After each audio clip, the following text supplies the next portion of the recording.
Family background अच्छा होने से बेटा अच्छा होगा जरूरी नहीं है। लेकिन मैं पुलक सागर आपको कहता हूं कि आपको यदि अपनी बेटी की शादी करना है, उसके हाथ पीले करना है, उसका रिश्ता लेकर के जाना है, तो ना घर देखना, ना परिवार देखना, ना आप ये देखना कितना कमाता है, आप तो ये देखना कि जिस लड़के से अपनी लड़की की शादी कर रही हूं उसके दोस्त कैसे हैं, उसके यार कैसे हैं, उसके मित्र कैसे हैं। अरे पिता जैसा है बेटा वैसे ही होगा कोई जरूरी नहीं है, माता जैसी है बेटा वैसे ही होगा कोई जरूरी नहीं है, ध्यान रखना। लेकिन ये बिल्कुल जरूरी है कि दोस्त जैसे होंगे लड़का वैसा। दोस्तों का बैकग्राउंड देखो, आप ये देखो किसके साथ उठता है, किसके साथ बैठता है, कहां जा। माँ बाप से छिपके काम करते हैं लड़के, माता पिता को पता नहीं चलता, और दोस्त सड़कों पे बाहर क्या करते हैं। किसी भी बेटी की शादी करो तो लड़के के दोस्तों के बारे में जानकारी जरूर लेना।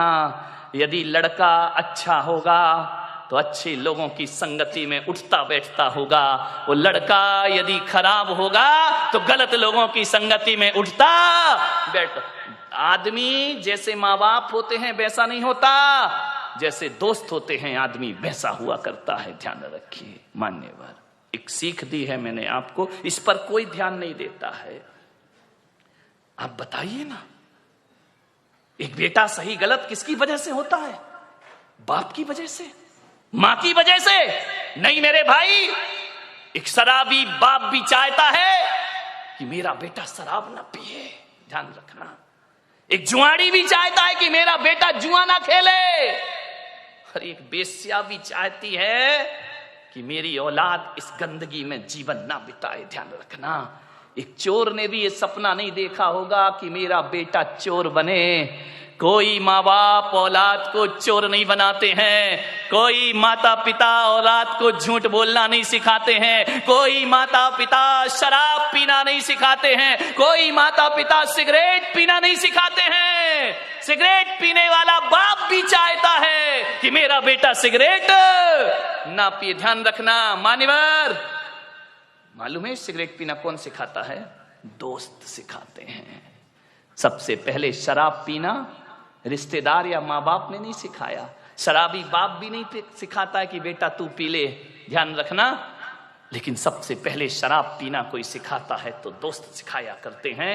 सबसे पहले हाथ में सिगरेट आई तो माँ बाप और भाई के द्वारा नहीं, एक दोस्त के द्वारा हमारे हाथ में सिगरेट आती है, एक दोस्त के द्वारा हमारे जीवन में गलत चीजें आती हैं। और जब आदमी का स्टेटस ऐसा बन गया है, सिगरेट नहीं पिए, शराब नहीं पिए, तो कहते अरे कहां पिछड़ा हुआ आदमी, दुनिया चांद पे पहुंच गई, तू अगरबत्ती में लटका है। ध्यान रखिए मान्यवर, ऐसे बहकाने वाले बहुत मिलेंगे जिंदगी में। मान्यवर मैं तो कहता हूं यदि बिगाड़ने वाले दोस्तों से तो बिना दोस्त की जिंदगी गुजार लो, वो अच्छी हुआ करती है। लेकिन ऐसे दोस्तों की संगति ना करो जो हमारी जिंदगी को बर्बाद करके रख दिया करते हो।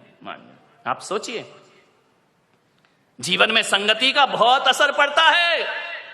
एक पानी की बूंद जो आकाश से गिरती है, और यदि वही पानी की बूंद किसी नीम के पेड़ में चली जाए तो उसका स्वाद कैसा हो जाता है मेरे भाई? बताइए, कड़वा हो जाता है। नीम जानते हो? नहीं जानते हैं तो बोलो ना जानते हैं, नहीं तो मैं समझता तुम कुछ जानते ही नहीं हो। एक नीम के पेड़ में चला जाए तो स्वाद उसका कड़वा हो जाता है। वही पानी की बूंद गन्ने के खेत में चली जाए तो मीठी हो जाया करती है। वही पानी की बूंद यदि केले के पेड़ में चली जाए तो कपूर बन जाया करती है। वही पानी की बूंद यदि सांप के मुख में चली जाए तो हलाहल जहर बन जाया करती है। और वही पानी की बूंद नाली में चली जाए तो गंदी नाली हो जाती है। वही पानी की बूंद यदि समुंदर में गिर जाए तो खारी हो जाती है। और वही पानी की बूंद यदि सीपी के मुंह में चली जाए तो मोती बन करके निखर जाया करती है। बूंद एक ही है। ये इतने रूप क्यों हुए उस बूंद के? संगति के कारण से। किसकी संगति करी उसने? मोती बना सीप की संगति से और जहर बना सांप की संगति से। ध्यान रखिए।